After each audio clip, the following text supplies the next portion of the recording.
We go into conversations, into situations, assuming that, well, everybody thinks what I think, and if they don't think what I think, then they must be wrong. We can't change unless we acknowledge what is.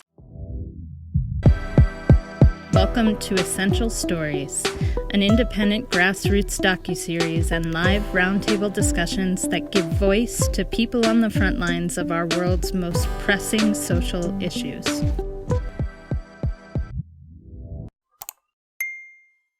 The body, I don't think, is given enough credit. Our bodies are powerful beacons. They give us so much information. And when, if you really want to check how you feel and what you think and what you believe about another person, check in with your body when you're around other people, or when you engage, or when you hear something about something. Like what tends to happen, right? Do you shut? Does it you get tense? Do you get tight? What happens? That's going to give you insight. One of the women actually acknowledged that when she is walking down a street, if there is a black man coming in the other direction, she lingers a little bit longer about, she gets a little anxious, and she said if any man was coming towards her, it would, that would probably come up in her. But she owned and acknowledged that I feel more tension when it's a black man, and I really applauded her for acknowledging that. We can't change unless we acknowledge what is. The history absolutely is important, and getting clear on our discomfort is absolutely important. And I also think in terms of our internal work, getting clear on the stories that are going on in our head about other people.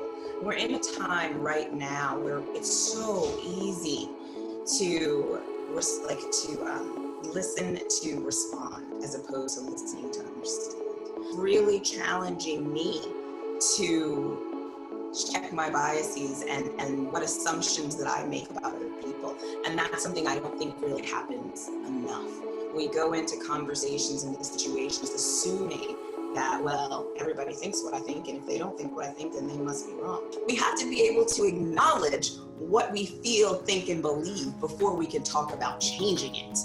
And I think we're living in this diluted space where we like to pretend sometimes that things are okay and not acknowledge the reality of things.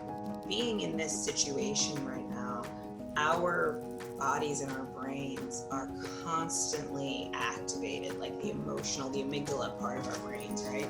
We're constantly on, they're constantly firing.